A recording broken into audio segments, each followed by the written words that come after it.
first and foremost, introduce yourself. Hi, I'm Josh Cordova, Josh, how old are you? 13 years old. Man, 13-year-old in the middle of that? Yeah. I want you to first tell me about your love for baseball. Where did this start? Well, so I started playing for the Bear Creek Junior Sports Association when I was at the age of 5. And it's such an amazing organization. And they really taught me how to play baseball, and they prepared me for the next level, which is high school. Very cool. Are you in high school now? Yeah. What grade are you in? 9th. Oh, you're a freshman? Yeah. Ooh. The fun ride begins. I hated middle school and high school so much better. Let me tell you. And then college, the best. So what position do you play? I play shortstop and catcher. Shortstop and catcher. Very good. It's okay. Come on in. No, it's okay. Yeah, so they can have. Yeah, totally. So they can have the water. Around near the door. Oh, okay. Okay, sounds good. So what got you into? So you play. Yeah. And you also umpire. Yeah. And what got you into that? Well, just the love of baseball and being around baseball, really. Really? Yeah. Just wanted to be around it all the time. Yeah, and hopefully teach the younger generation how to play the game of baseball. Oh, really? So it was more of a passion to continue being in the sport and teaching it. Yeah. Very cool. Do you want to be a coach one day? I hope to be a player in the MLB. Really? What Yeah. team? Rockies, of course. I'll cheer for you. Very cool. So you got into it because you loved baseball and you wanted to teach it. And how long have you been doing that? 2 years. You've been umpiring for 2 years. Very cool. Had anything like this ever happened? No, never a similar situation. Never. This is the first time anything even remotely close to it. Yeah. Take me back to that day. What do you remember? Well, I issued a warning to both sidelines to watch the language, and then one of the teams didn't find satisfaction in that warning or ruling, and so they said, or the coaches started getting in my face before I knew it, and they wanted me to change the call, and then one of the Bear Creek coaches stepped in and told everyone to get out of my face, and then it just escalated from there. Then it just got out of control. Yeah. Where'd you go? Like towards the outfield. Yeah. You just went away. Yeah. Were you involved in, were you stuck in the middle of it, or did you get out of there just in time not to get stuck in the middle of the fight? Yeah, I'm pretty sure I got out of there in time. Just in time. Yeah, but they were running around fighting all over the field. How many fights do you remember seeing? Oh, too many. Wow. Tell me throughout the game, how was the game? How far in the game did this happen? Top of the 7th or 6th, and the coaches were chirping to each other the entire time, and you could tell the teams didn't like each other. Tripping? What does that mean? Chirping. Chirping. Yeah, like they were just like making sly comments or remarks. Oh, so they were just going at it the whole time? Yeah. What kind of comments? Like, I don't know, just like you're cheating and stuff like that. Like comments that should have never been made at a 7-year-old baseball game. Who were they directing those comments towards? Fans, coaches, everyone really. Whoever they could. Yeah. Why do you say it seemed like there was bad blood between the two teams? Well, because I heard in a previous game that they'd played that they were about to fight and a similar situation was going to happen. So you had heard that before you went into the game? No, after. I didn't know that they had bad blood before I went into the game. Man, I feel like that's something you should have known. Yeah. What was the boiling point that made you say, you know what, I'm issuing a warning, this is too much? When an old man dropped the F-bomb on the sidelines. You're 13 years old, and you had to tell an old man to please watch his foul language. Yeah. What was that like? I don't know, it's kind of weird. I shouldn't have to tell a grown man to how to act around little kids. I remember when I was like your age, I used to be intimidated to like tell an adult anything, let alone issue them a warning. You know, like I can't imagine. Yeah. What did he tell you when you told him? I'm giving you. Well, I issued it to the entire field, and then everyone just started yelling and screaming, and it just got really chaotic. What were they yelling and screaming? Like, he should be ejected, he should be out of here. Coaches were pointing. So it wasn't necessarily a call for the game? No, it was just to tell everyone to calm down. But they didn't? No. How did they get from the stands to the field? They just ran around the fence. For you as an umpire, I can't imagine, because an umpire is supposed to have control of the field. Yeah. You're 13, and you are surrounded by adults who are saying things to each other, and Yeah. now they're in your field. Yeah. What did you think at that point? Well, it was very chaotic, and I was scared, not only for me, but the 7-year-olds that happened to still be on the field at the time, but then ran off. Who grabbed the 7-year-olds? One of the team moms from each side. Luckily, none of the little kids were Yeah. hurt, and neither were you. No. I wanted to ask you, what would you tell those parents now after the fact of the fight? That they're teaching the children a bad lesson, that they shouldn't be fighting over a game. You know, so many people in commenting just about the story, because this went national, Mhm. were saying that you were the most mature adult in that field that day. I would hope so. You're 13. And yet you showed much more maturity.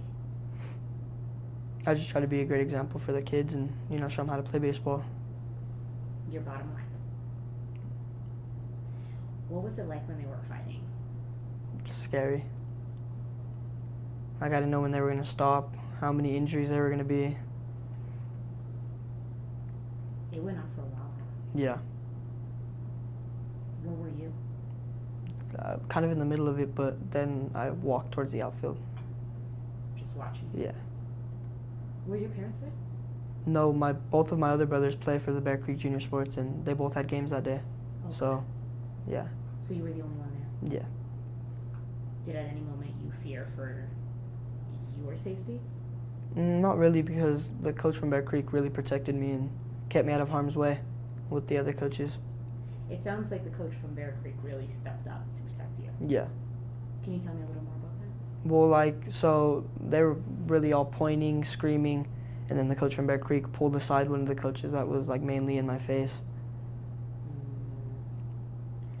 The guy who was in your face, who was it, and what in the world were they telling you?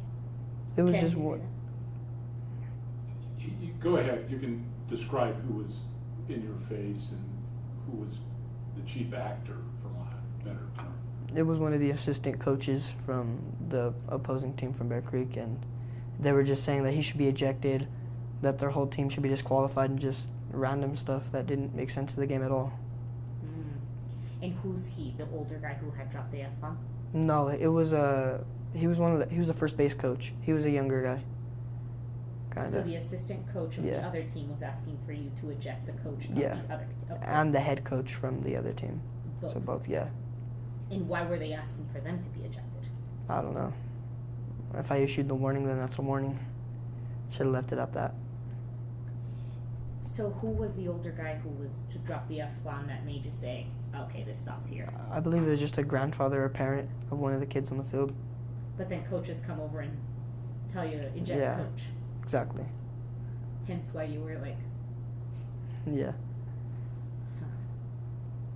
wow. At that moment, did you realize there's got to be something bigger than me happening here? Yeah. It was pretty scary. When he was in your face, what were you thinking? Did you tell him, like, can you please go sit down? Or what'd you say? I don't know. It was kind of intimidating, and I was trying to take a step back from the entire situation, but they just kept following me and getting closer. A grown adult Yeah. to a 13-year-old. Yeah. And at that moment, you said, oh, did And in the video, you can see him pointing him in the chest, walked him from home plate to the pitcher's mound. The head coach from the Soldiers pushed him all the way back to almost home plate. The gentleman was the gentleman who got knocked out during the game, during the video where you see he got punched from the side. Oh, yeah. That's the gentleman who was pushing my son all the way to home plate and yelling in his face. Like not Yeah. physically pushing him, but pushing him back. Like intimidating me. Well, Getting in his personal yeah. space, so Yes. he had to to the step point back. where he had to continue Correct. stepping back. Correct. So how far did you step back to get to almost a home base. I was a bit a ways away So he was from where I was just originally standing. going at it Yeah. and just telling you, eject them. Like, what was he telling you? That he shouldn't be here anymore. He should be ejected and just stuff like that. And you were saying what? I issued a warning, so it should be at that. It should be left at that. See, the protocol for officiating, and they're trained, whether they're 13 years old or they're 30, is you try to de-escalate things first and foremost. And you do that by warning. I mean, that's sort of standard operating procedure in all of this stuff, and that's the first thing they're taught. I think it's also important to note that every parent, every coach signs a code of conduct. And the terms are absolute, that anybody who does this sort of behavior is not permitted to be part of this organization. And so he was doing as he was told. He probably received hours of training on this very issue. That's what I was going to ask you. So what, obviously to get this job, you had to go through some training, you know some protocols. What were you trained to do in a situation like this? Well, we were never really trained for a situation like this. This was just like, we never thought anyone would fight at a Little League baseball game. True. The only training that he's ever really received is from mom and dad to Yeah. tell him, hey, if the situation arises. I mean, the training that we've given him, like, hey, make sure you back out of the situation. We've always had that conversation. To be a good young man. Correct. Just get out of the situation. If you can't handle it, call one of us or the police right away. What have your parents taught you about a situation like this? If you didn't necessarily talk about this specific situation in training at work, what were your parents telling you about? Well, the first attempt to de-escalate it, of course, so it didn't get to that point. But if it did end up getting to that point, step out of the situation and then call someone. You didn't even have a chance to finish your first stop. Because that's what you were trying to do, right? Yeah. Escalate it? And I thought maybe by issuing a warning, everyone would just chill and take a step back and realize how stupid they're acting, but I guess not. Did you at any point feel guilty for the warning that you issued instead of ejecting people? At first I kind of did, but looking back on it, I feel like as if I made the right call and judgment. I think so too. Is there anything you're doing with your employer or with the umpires to work on, like, moving forward? What can you guys do? I guess it's hard because it's out of your hands. Like, you can't control what other people could do, you know? Yeah. But I don't know, are you working on changing any policy or training or anything like that because of Let what me kind happened? of interject. We're looking at a lot of things right now, and you're touching upon an issue that I think it would probably be best if you not comment on. Okay, that's okay. Is there anything you really want people to know about your side and how you felt being a 13-year-old in the middle of this? Well, kind of just like, if you were to be in my shoes, how would you feel at that time? With a bunch of grown men throwing punches and fighting around the field. That's about it. We've gotten some comments of people saying that you, again, were the most mature and probably the bravest person there, trying to help, and then this just got so out of hand. Yeah. What would you,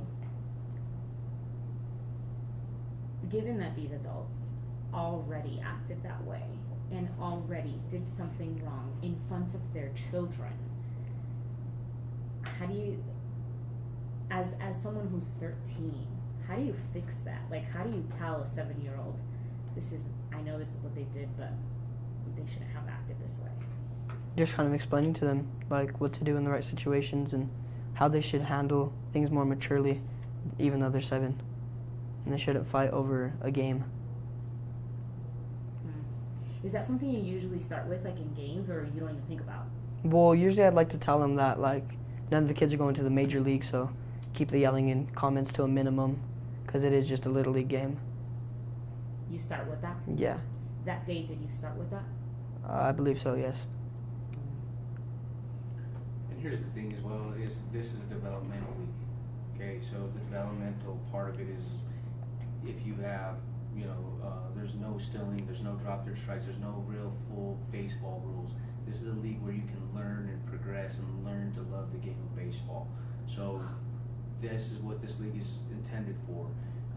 It's when you get to 9 years old and above is when we start to introduce the drop or strike, the stealing the bases, that type of deal. This league is purely for fun, teaching fundamentals.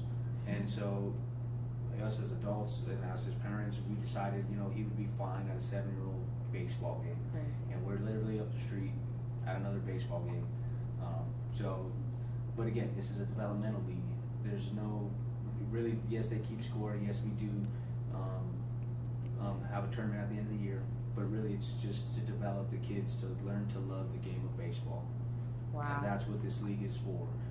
In our 40 years of Bear Creek, we've never had any type of situation where this has ever arose like this before. We've never had it, even in the umping, we've never had a ump experience something like this. So, The only thing I can say is we're trying to figure out how to use this as a valuable learning and teaching experience. Exactly. So it doesn't happen again. correct. What is that valuable teaching that Well, comes out of this unfortunate event? they should just show how every adult how to act, or they could look like stupid how they did on the field fighting over a game that's not meant to be competitive. It's meant to spark love of the game. Exactly. I hope it doesn't do the opposite. Yeah, after that situation. Is there anything I'm missing you'd like for me to ask, or if you really want people to know about this story? I just think it's really important to know how heroic this young man was. I mean, that was, you know, using the Kennedy phrase, that was a profile of courage to be in the middle of that. No doubt. And I hope it doesn't traumatize him any further. And it's a shame that adults ruin a children's game. Correct. And I also think, you know, him being my son and his love for the game and what he's done for the game and trying to get back to the youth, I think is you know, I'm a super proud dad, parent of my son. You know, I always try to encourage him to, you know, give back to the community. He's been raised, you know, in that baseball since he was 5 years old in this exact program. And so when we had the opportunity to come back and be an umpire, you know, we did everything we can to make sure that he was doing that and giving back to the community and the kids and just teaching the game. Like I said, when he's not playing baseball, he's helping me coach his younger brothers. When he's not helping me coach, he's playing, and when he's not playing, he picks up extra umpiring shifts so that he can help pull. He's on a competitive traveling team, so he wants to help pull his weight a little bit around. Yeah, so every check that I get, I use towards gear, such as like bats, gloves, and stuff like that, to take the financial burden off my parents, yeah. Because the expenses could get quite high. So it's all for the love of the game. Yeah. Do you see yourself as a hero? Well, I just see myself as like an example of how to act when a situation like this breaks out.